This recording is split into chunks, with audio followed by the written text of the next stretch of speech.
좀 더 밝게 보며 살자, 이런 제목으로 은혜를 나누고자 합니다. 사람의 성품과 인격은 그 사람의 마음가짐에 달려 있습니다. 그 마음이 악하면 그 성품도 악하고 그 인격도 악합니다. 무엇을 해도 그 사람에는 악이 나타납니다. 그러나 그 마음이 선한 사람은 그 성품도 선하고 인격도 선하고 말과 행동이 다 선하게 나타납니다. 사람의 마음의 바탕이라는 것이 그 일생을 살아가는 운명의 가장 근원적인 셈이라는 사실을 우리는 알아야 됩니다. 마음을 어둡고 부정적으로 가지면 이 세상의 모든 것이 어둡게 보이고 부정적으로 보이고 원망과 불평과 탄식할 것밖에는 없습니다. 그리고 결과적으로 자기도 낙심하고 그 주위에 있는 모든 다른 사람을 다 낙심하게 만듭니다. 그러나 마음을 긍정적으로 하게 되면 삶의 진행이 밝아 보이고 희망차 보이고 용기가 생기고 모든 행동이 적극적으로 됩니다. 그렇게 되면 그 사람과 같이 있는 사람들도 그것이 전파됩니다. 또 많은 사람을 밝고 맑고 환한 인생을 살도록 영향력을 미치게 되는 것입니다. 그 때문에 사실 인간의 운명은 사주팔자에 있는 것이 아닙니다. 인간의 운명은 그 마음의 바탕에 있는 것입니다. 그렇기 때문에 성경에 말씀하시기를 지킬 만한 것보다 내 마음을 지켜라, 생명의 근원이 이에서 남이라고 말씀하셨고 내 믿은 대로 될지어다고 말했지 사주팔자대로 되리라 그런 말은 없습니다. 마음의 바탕을 고치지 아니하고 손금이나 바라보고 환상이나 바라보고 사주나 바라보고 있는 사람은 너무나 어리석고 상림된 일을 하고 있는 것입니다.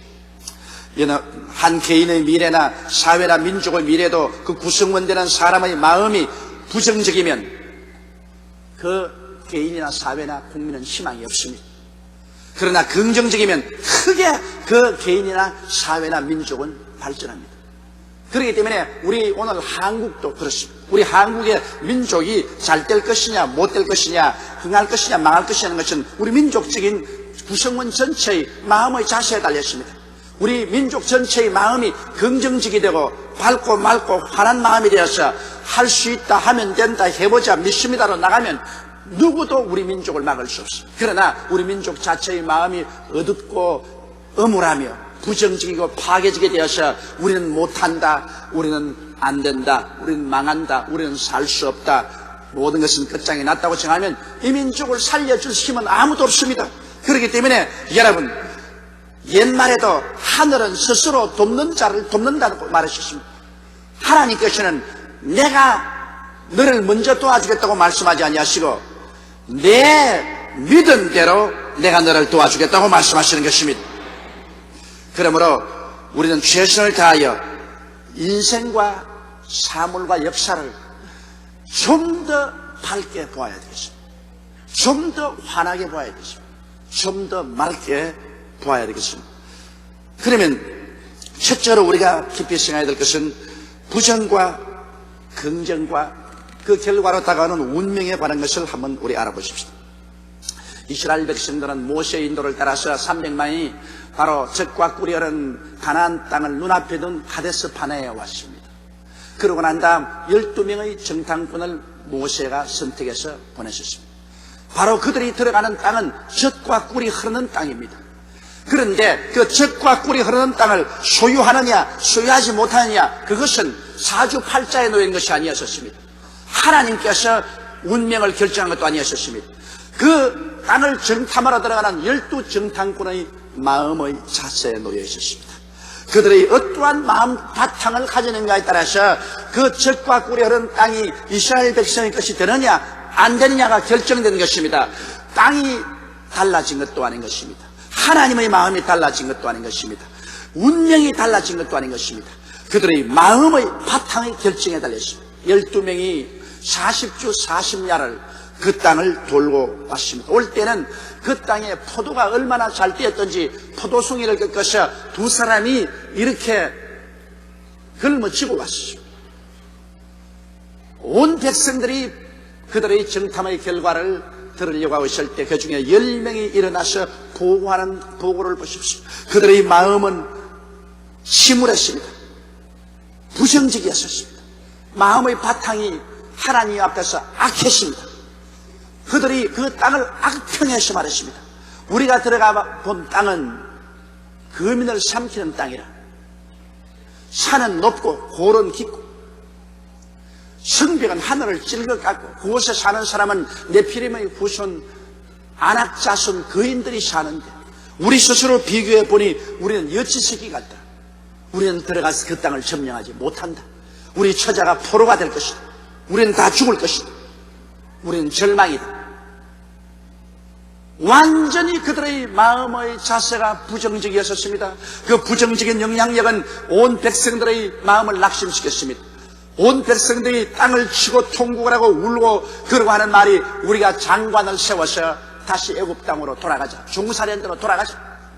그러나 그때 같이 간 사람 중에 12사람 중 2사람인 여호수아와 갈렙은 나와서 백성들을 안도내서 말하기를 여러분이여 우리 말을 들으라. 그 땅은 과연 하나님 말씀한 대로 젖과 꿀이 흐르는 땅이더라. 물론 산은 높고 골을 깊어도 땅은 기름지더라. 성벽은 높고 그곳에 사는 사람들은 네피림의 후손 대장부 아낙 자손이 살아도 하나님이 우리와 같이 계심으로 우리는 들어가서 그들을 내어 쫓고 우리는 그 땅을 점령할 수 있다. 왜냐하면 그들의 보호자는 이미 그들을 떠났고 그들은 우리들의 밥이다. 들어가자. 얼마나 마음이 자세가 다릅니까? 긍정적이고 적극적이며 선한 마음을 가지고 있지 않습니까? 그러나 일단 부정적이 된 대다수의 군중들은 일어나서 돌을 들고서 여호수아와 갈렙을 쳐서 죽이려고 했습니다. 그럴 때 하나님께서 영광 가운데 나타나셨습니다. 진노하셔서 그 백성 앞에서 부정적인 마음을 간 10사람을 죽여버렸습니다. 부정적인 사람의 마음과 같이 동참한 사람들은 다시 회진식의 광야로 돌려보내서 40년 동안 그들이 다 늙어서 죽을 때까지 광야에서 방황했습니다. 오직 마음에 긍정적인 자세를 가진 여호수아와 갈렙만 살려놓아서 그들의 좋은 영향력을 받아서 자란 후손들을 데리고 젖과 꿀이 흐르는 땅에 들어가게 만드는 것입니다. 여러분, 인간의 운명은 그 마음가짐에 있다는 것을 잊어서는 안 됩니다.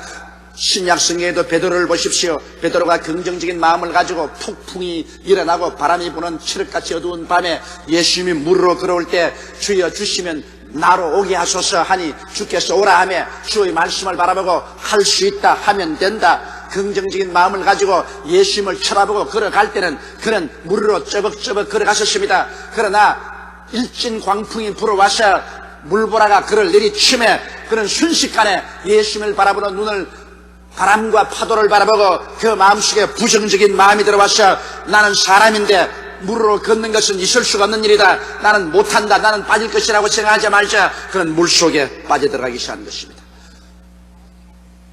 물이 나쁜 것도 아닙니다. 바람이 나쁜 것도 아닙니다.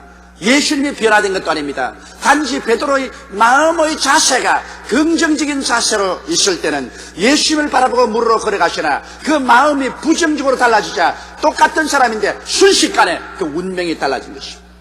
여러분의 운명은 여러분의 마음의 바탕에 있다는 것을 잊지 말아야 되는 것입니다. 둘째로 생각해 보시는 것은 마르다와 마리아와 예수님의 관계인 것입니다.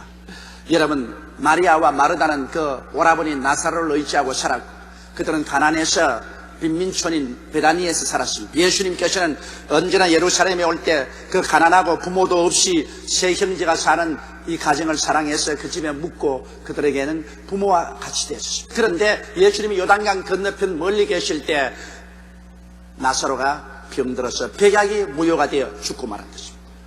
예수님이